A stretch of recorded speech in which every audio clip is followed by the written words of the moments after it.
Anyhow, what are we going to talk about today? Well, there's a couple different things that are quite alarming. One is the rise in heart attacks among young people. This is a bit scary.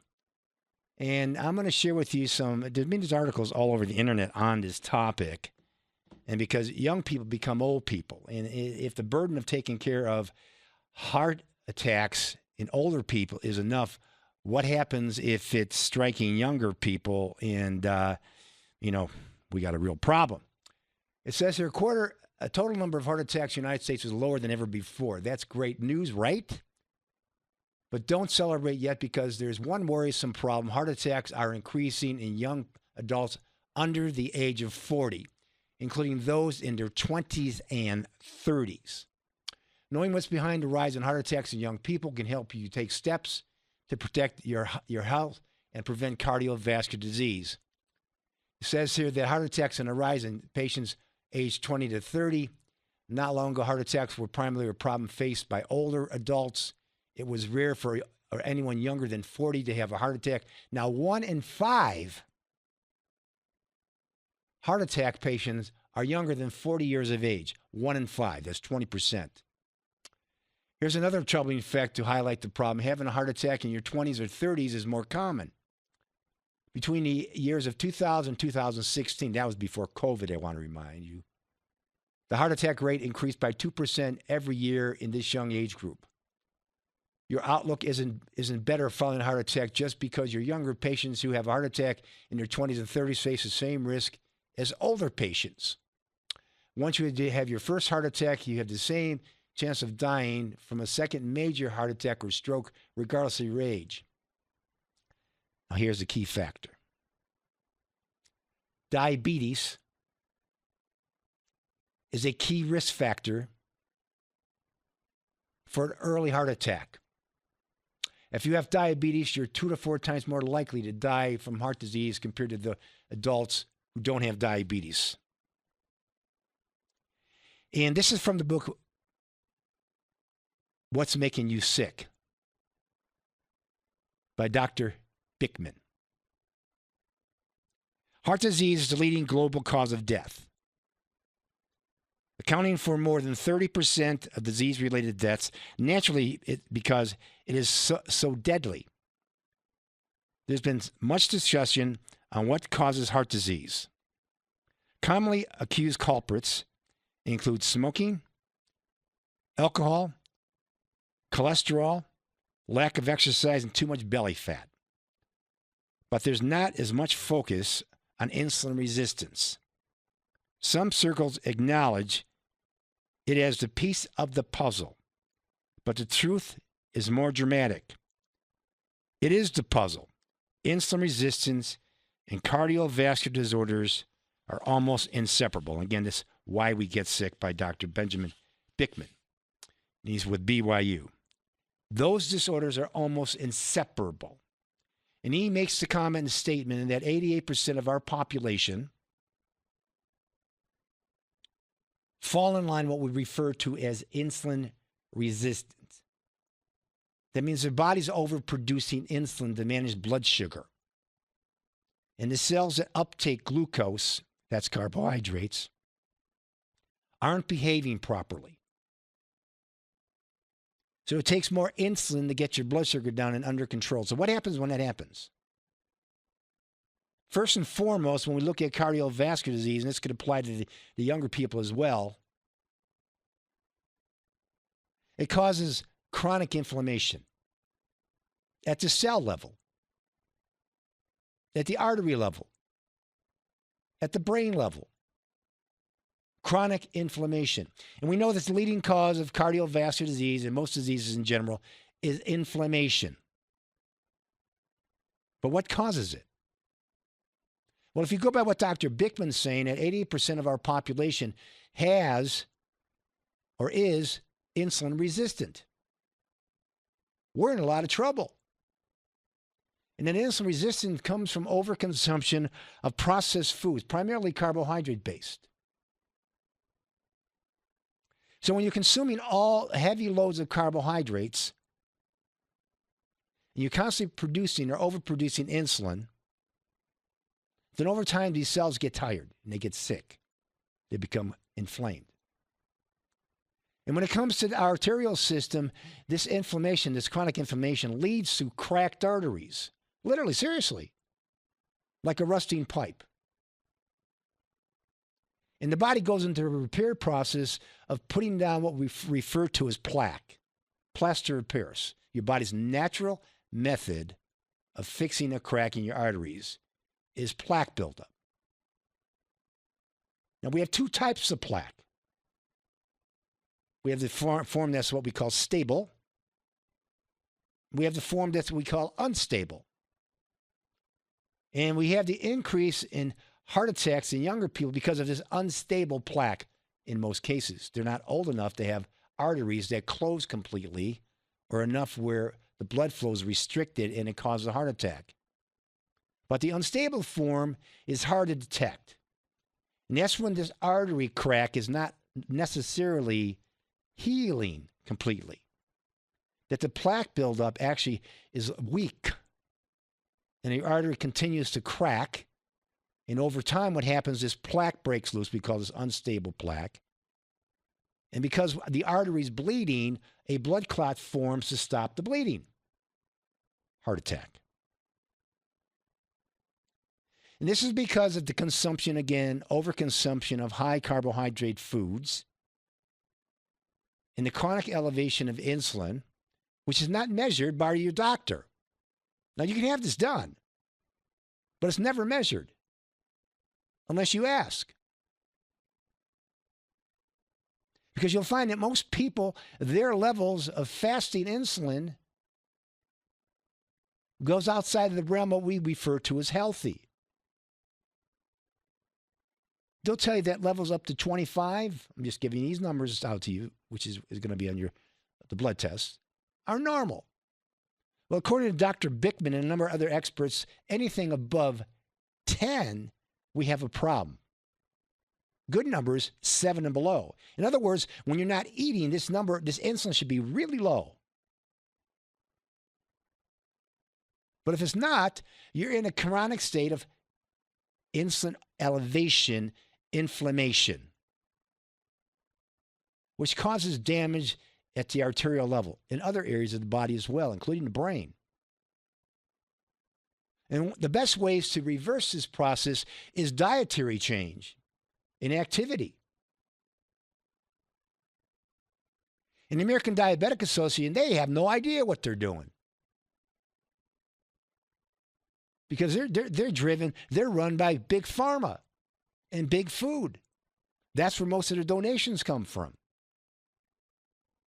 So their objective is not to get Americans healthy, it's to make them wealthy. And it does. Billions of dollars wealthy. And it's only shows like mine and other ones that you may hear or watch address this problem. I've been at this helm since about 1992, over 30 years, preaching, exercise, nutrition. I've been a proponent of this kind of eating and lifestyle for nearly that many years or longer.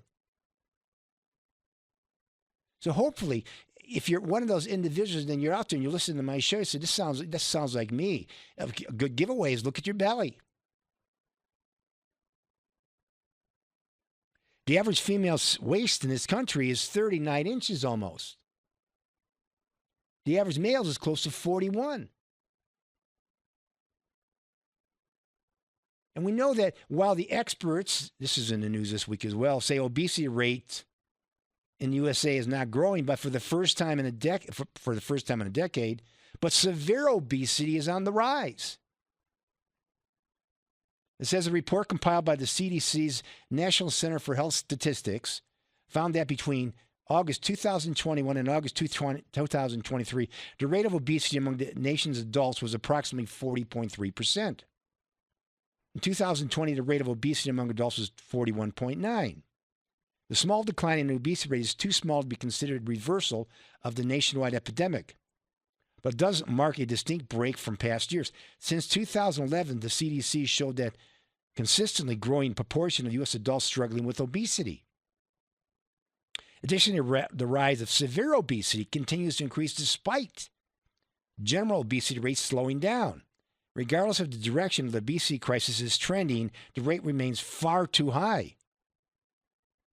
It says here from 2013 to 2014 through August 2021, 2023, the age-related prevalence of obesity in adults did not change significantly, while the age-adjusted prevalence of severe obesity increased from 7.7% to 9.7%, the CDC report.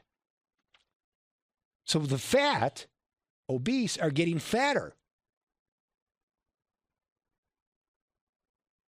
This is why companies like Pfizer and all the other big pharma companies, we got a market here. A huge market. No pun intended. A huge market. Now let's come up with a drug that can treat obesity, to make people get control of their appetites, bring their blood sugar down. Well, let's come up with a diabetic drug. Let's come up with drugs like Ozempic, a GLP-1 antagonist. Literally, it slows digestion down. When your digestion slows, because you put out glucagon also from the pancreas, but also the intestines as well, which slows down digestion. And when you slow down digestion, what's under control? Blood sugar, because being digested slower. So when that happens, appetite's more under control. You have less insulin. Of course, then you burn fat easier because insulin makes you fat.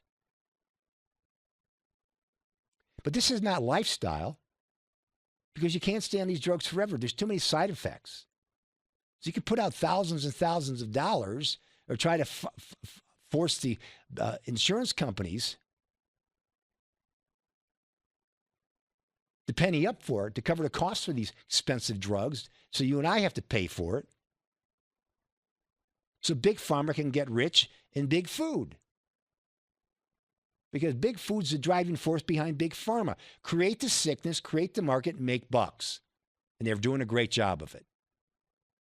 But this is not lifestyle control. You need dietary change permanently. And it's not what we call diet prison. It's dietary control. Because if you have the mental outlook that going on a diet's like going in prison, you won't succeed. You won't get the weight off and you won't keep it off. I don't care what you do. Even gastric bypass patients gain their weight back if they don't get out of that prison. In other words, their mental outlook to food. Their psychology to food as well. Psychology to food. And according to Science News, body's anticipation of a meal can be a diabetic's risk factor. Alterations in your response to taste or smell of food, get this now, may be another culprit responsible for type 2 diabetes, according to scientists at Duke University Medical Center who have identified a specific mechanism in human specimens in mice. When we anticipate or smell a meal, the parasympathetic nervous system triggers salivation and increases insulin production in response to the expectation that glucose will be entering the bloodstream.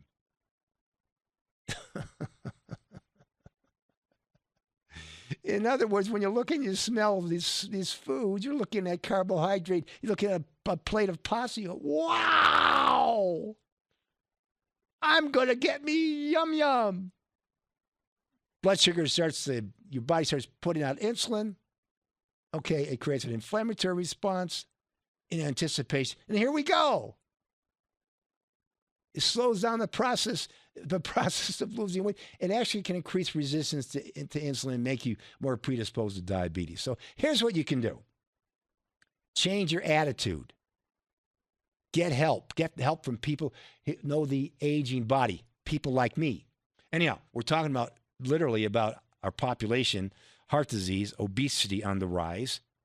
And, what people are trying to do to get control of this, they're scrambling to find the secret, the silver bullet. And the silver bullet is right in front of their face. It's lifestyle.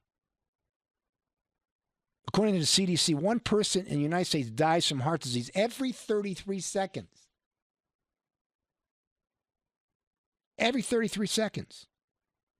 In 2019, 5.5% of American adults report having heart disease diagnosis, according to the National Centers for Health Statistics. About 695,000 people died from heart disease in 2021, making it the leading cause of death for American adults and accounting for 20.1% of all deaths. According to the CDC, one person dies from heart disease every 36 seconds. It's going to continue because they're alarmed because young people are having heart attacks, 20 and 30-year-olds. It's going to create a healthcare crisis like never before. New statistics predict that 45% of the people in the United States will have at least one issue related to heart disease by 2035. 45%. That's up from earlier predictions from the American Heart Association of 40% by 2020. The American Heart Association predicts the cost related to the disease will double from $555 billion in 2016. Are you sitting down? To $1.1 trillion in the next 10 years. That could bankrupt our nation's economy and healthcare system, according to the American Heart Association's president, Steve Hauser. He's right. But a solution for the problem is not right. The solution for the problem is not taking statin drugs, which they try to get everybody on, particularly my age group. Your cholesterol, you got to get it on. It's lifestyle. Because we know there's side effects to these drugs. And one of the side effects of taking statin drugs, and I believe, if I'm not mistaken, about 40 to 45% of the American population is on a statin. Why are these numbers going up? Because of diet and lack of exercise. Wrong food, no activity, particularly in my age group. But statins increase your risk of diabetes quite a bit. I believe it's 200%. They said, but you have to look at it this way. You have to basically outweigh the benefits for the risk. Well, we know that diabetes increases your risk for heart attack. It's right in there with it. Those two go together. In fact, Cleveland Clinic, this goes back in the 1990s, takes any of their patient with blood sugar at 90 and above and classifies them as pre-diabetics. The American Heart Association uses the number of 100. We know that if you have blood sugar 90 and above, increase your risk of heart attack by 200% plus. That's diet. If statin drugs increase your risk of developing diabetes if you don't have it, and if you do have it, progression of it, what that means is more drugs. Progression of the disease to include more medications.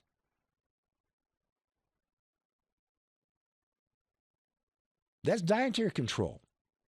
Because one of the comments that any doctor who sees me makes about when they look at my blood work, what do you do? Look at your lipid profile. Incredible. Triglycerides in the upper 30s, low 40s. HDLs, upper 60s, low 70s. Yeah. Blood sugar, 79 to 80 on every blood test I take. It's called Eat Like Lance. Eat low carb. Because it's the increase in blood sugar that causes an increase in blood insulin, which causes chronic inflammation. And the agenda is not to get you healthy, it's to make them wealthy. Remember I said that. Who's them? Big pharma, big food. Ask any capitalist in this country, how do you make money? Create a market. Isn't that right, Connor? Create a market for your goods. Well, they've done it, haven't they? Make people fatter, get them on all these drugs. They are the number one selling drug of all time. Ozempic and all the other ones that come from it. Number one selling drugs of all time. Because we've made our population so fat. The only way to change this is to change our attitude towards food. Don't look at it as being, oh, I'm punishing myself because I have to cut these foods down. These foods have made you sick. And they're making someone else wealthy. Those that are wealthy already. And now because we're this time, we're in the election cycle now. They're talking about health care. They're talking about talking about Social Security. And President Trump wants to eliminate taxes on Social Security. I applaud that big time. But they get your money back from you because when they make you sick and you're spending all your Social Security money you worked hard all your life to put away as some form of retirement, they're taking it back to pay for your drugs. What do they have, the donut hole, they call it? You reach a certain level, and then they basically you start to come out of your pocket. So if they get you on 7, 10, 15 different medications, seniors, they're just draining that Social Security away from you, putting it right back in their pocket.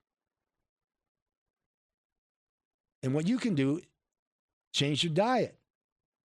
Now, if you're one of those people and you're taking something like a GLP-1, or you're not, there are some natural alternatives you can use.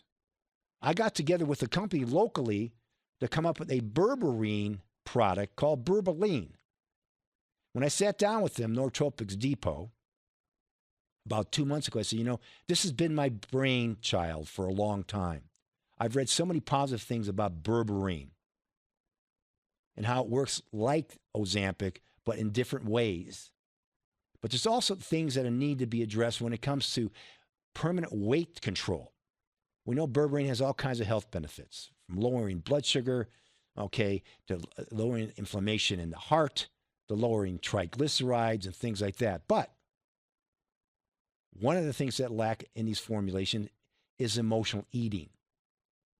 So what they did is they got together with their scientists and came up with a formula, not only to use a more absorbable form of berberine called berberine phytosome, but to also add things like black ginger and curcumin and saffron and pepperine, not only to boost the metabolism, these are metabolic enhancers, but to also take control of the mood-enhancing properties that make people want to cheat. So they came up with what we call berberine. So if you're one of those individuals, you want to help get control of your appetite and get the blood sugar under control, get yourself berberine. Go to berberine.com. That's BERBELEAN, BERBELEAN.com. Okay, go to the website. Get yourself, this stuff is that good. It's not something you have to come off. There's literally no side effects. That's berberine.com, BERBELEAN. I was involved in the formulation of the product. Okay, I can guarantee you this stuff is great. We'll be right back. We're talking about increase in severe obesity in people, increase in heart attacks with young people. Okay, and these are all alarming things when you really look at it. It's extremely alarming, and how they're predicting. Okay, the cost of heart disease will double for $255 billion to $1.2 trillion in the next 10 years. And we talk about a healthcare crisis, and a lot of this is being driven by younger people too. Now we've got a whole mix of young people going in with older people to have the number one killer of Americans, heart disease, which is extremely expensive to treat. And we know that the two, diabetes and heart disease, go together. In fact, there's a number of studies that list diabetes as being the number 3 killer of Americans. Not number 7, number 3. Because on the death certificate, all these people just show, they may have had a heart attack, but they also are diabetics. So they listed the cause of death as heart attack, not diabetes. They both go hand in hand. And according to Dr. Bickman and a lot of other experts, 88% of Americans are most likely insulin resistant. And one of the giveaways is your belly. A big waist, both men and women. When a female's waist is close to 39 inches and a man's close to 41, we got a real problem in the country. That's carbohydrate fat. That's what we call visceral or belly fat. And most likely this individual has triglycerides above 90. They're hypertensive. And they have blood sugar above 90 as well. So if you're a listener out there and when you go to see your doctor, have them do 2 other tests for you. A fasting insulin and an A1C, an HSCRP. And when you get that, you go online and type in HOMA test. And it will tell you if you're severely resistant basically to insulin. It asks for your blood sugar and your insulin number. You match it up, it will tell you. This is a number that experts use to tell you if you're in a bad spot. But in most cases, they don't check your insulin. But if you ask, they will.